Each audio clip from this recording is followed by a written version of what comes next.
Bienvenue pour vivre cet instant des paroles de la vie éternelle avec Marc Joseph. Aujourd'hui, nous sommes le 18 janvier 2025. 18 janvier 2025, je suis encore là, par la grâce de Dieu, pour te rappeler, au cas où tu l'aurais oublié, que ce jour du 18 janvier est pour toi un jour de grâce, avec la présence de Jésus-Christ dans ta vie. Un jour de grâce parce que Jésus-Christ est présent. Il te dit, je suis avec toi tout le jour jusqu'à la fin du monde. Et lorsque Jésus est présent, il est présent dans toute la plénitude de sa grâce. C'est pour ça qu'il peut faire de toi un homme de paix, une femme de paix.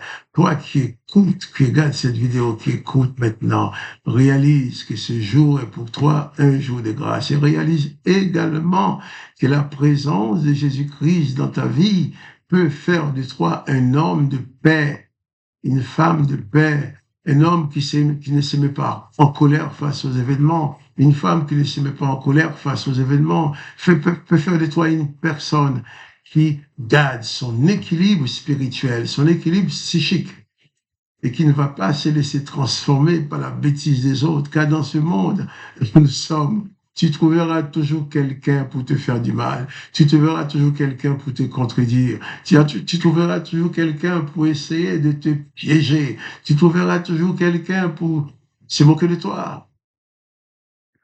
Mais toi, reste toi-même, c'est-à-dire un disciple de Jésus-Christ, reste toi-même un homme de paix, une femme de paix qui ne va pas se mettre en colère face à la bêtise humaine.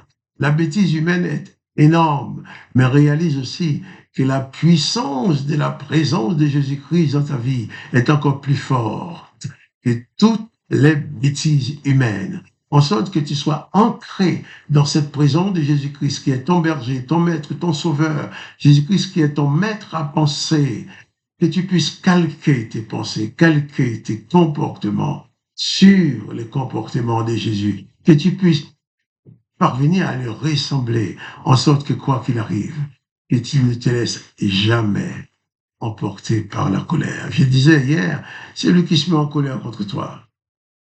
S'il veut t'insulter, laisse-le faire. Il veut t'injurier, laisse-le faire. Seulement, regarde-le avec un sourire. Regarde-le vivre sa colère. Il m'est arrivé qu'un jour, quelqu'un comme ça était en train de m'insulter, pour rien, m'insulter. Je regarde. Alors il me dit, mais ça te fait rire, ça? J'ai dit, oui, mais je ris, parce que je refuse de participer à ta colère. Je refuse de participer à ta colère. Tu vas vivre ta colère toute seule. C'était une femme. Tu vas vivre ta colère toute seule. Et quand tu auras fini avec ta colère, si tu veux, on discutera. Mais moi, je ne me mettrai pas en colère avec toi. Alors cette personne se trouvait dire, ah, bon, elle continue, il dit, bon, voilà, vous vous moquez de moi en riant. J'ai dit, non, je ne me moque pas de vous. Je vous montre seulement que je ne participerai pas à votre colère.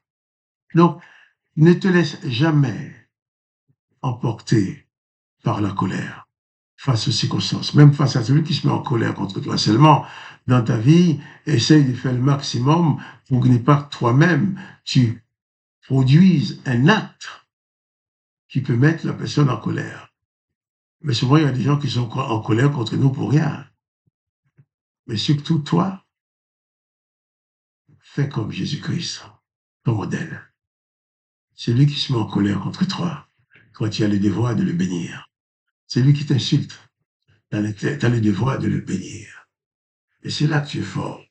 Mais si tu rentres dans la colère, parce que l'autre est en colère contre toi, parce qu'il t'a insulté, tu rentres dans la colère, eh bien donc, tu deviens comme lui. La colère domine sur toi et tu perds ses moyens, tu perds tes moyens et tu risques d'accomplir des choses que tu n'aurais jamais voulu accomplir, de faire des choses que tu n'aurais jamais voulu faire en tant que disciple de Jésus-Christ.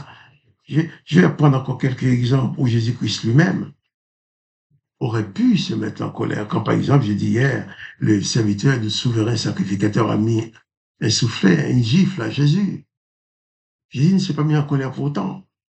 Et quand même, Pilate, au verset 29 de l'évangile de Jean, chapitre 18, il nous a dit, Pilate Donc, Pilate sortit donc pour aller vers les sacrificateurs. Et il dit, quelle accusation portez-vous contre cet homme, en parlant de Jésus-Christ? Et ces gens-là répondirent, si ce n'était pas un malfaiteur, nous ne te l'aurons point livré. Donc ils annoncent que Jésus est un malfaiteur. Et quand Jésus pense, et quand Jésus sait tous les biens qu'il a fait, tout ce qu'il a fait durant tout son parcours, pendant les 3 ans de ministère, on le traite de malfaiteur, mais il y avait de quoi à se mettre en colère. Non, Jésus n'était pas en colère. C'est quoi Pilate leur dit, prenez-les vous-même et jugez-les selon votre loi. Les Juifs lui dirent, il ne nous a pas permis de mettre quelqu'un à mort. Ça, c'est faux. Ce sont des menteurs. Parce que l'Éternel a dit, il y a telle personne qui aurait péché, qu'ils avaient le droit de le tuer, de le lapider, comme il voulait faire avec la femme adultère. Mais il voulait seulement que ce soit poussé Pilate à commettre les crimes à leur place. Et alors, l'élection de Jacob, Pilate rentra dans le prétoire, appela Jésus et lui dit, es-tu le roi des Juifs? Jésus lui répondit, est-ce toi-même que tu dis cela? Ou d'autres l'ont-ils dit de moi? Là aussi, Jésus ne s'est pas mis en colère. Jésus m'a dit plutôt, mon royaume n'est pas dans ce monde. Répondit Jésus, si mon royaume était dans ce monde, mes serviteurs auraient combattu pour moi afin que je ne sois pas livré aux Juifs. Mais maintenant, mon royaume n'est point de ce monde. Pilate lui dit, tu es donc roi? Jésus répondit, tu l'as dit, je suis roi. Je suis né, je suis venu dans le monde pour rendre témoignage à la vérité. Quiconque est de la vérité, écoute ma voix. Et Pilate lui dit, mais qu'est-ce que la vérité? Qu'est-ce que la vérité? Mais là aussi, Jésus parle, il s'explique avec Pilate, mais il ne se met pas en colère contre lui. Et je continue la lecture. Après avoir dit cela, Pilate sortit de nouveau pour aller vers les Juifs. Et il leur dit, je ne trouve aucun crime en lui. Mais comme c'était parmi vous une coutume que je vous relâche quelqu'un à la fête de Pâques, voulez-vous que je vous relâche le roi des Juifs? Alors, de nouveau, tous s'écrièrent, non, pas lui, mais Barabbas. Or, Barabbas était un brigand. Jésus avait pleine occasion d'être indigné, de se mettre en colère, de se fâcher contre ces gens-là. Mais le texte ne nous présente pas un Jésus en colère, un Jésus qui injure, un Jésus qui va dire, mais vous êtes des criminels, vous êtes des méchants. Jésus ne les a pas maudits. Ils ont demandé de lâcher les malfaiteurs et de condamner Jésus. Jésus donc, jugé, déclaré non coupable. Mais comme les autres demandent la mort de Jésus, Jean 19, verset 1er, alors Pilate prit Jésus et les fait battre de verges. Les soldats tressaient une couronne d'épines qu'ils posaient sur sa tête et ils le revêtirent d'un manteau de pourpre, puis s'approchant de lui, il disait « Salut au roi des Juifs » et il lui donna des soufflets. Et là encore, nous ne voyons pas un Jésus en colère. Donc, Jésus, il est le maître souverain. Il est ton maître à penser, il est mon maître à penser. Il n'a pas permis ni à Pilate, ni aux sacrificateurs, ni à ceux qui l'ont giflé, ni à ceux qui l'ont laissé la couronne d'épines pour mettre sur sa tête, ni à ceux qui l'ont battu de verges. Jésus ne s'est pas laissé transformer. Il est resté l'homme de paix, l'homme parfait, qui accepte les choses sans manifester aucune colère.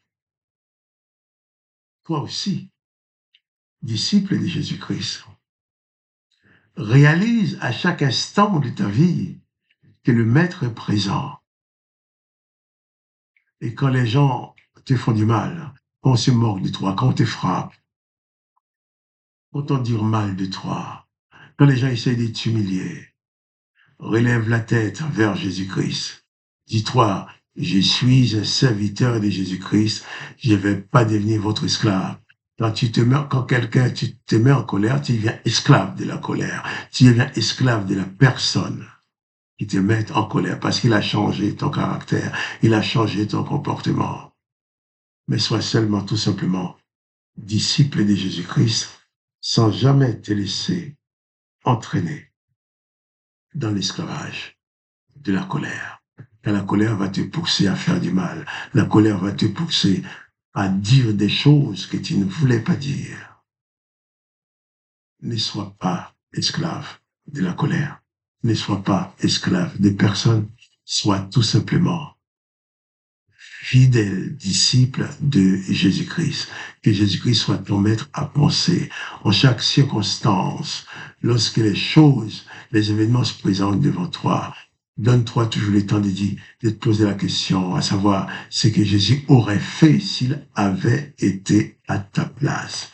Et tu trouveras la réponse et tu agis comme Jésus. Bien sûr, les hommes ne vont pas te comprendre.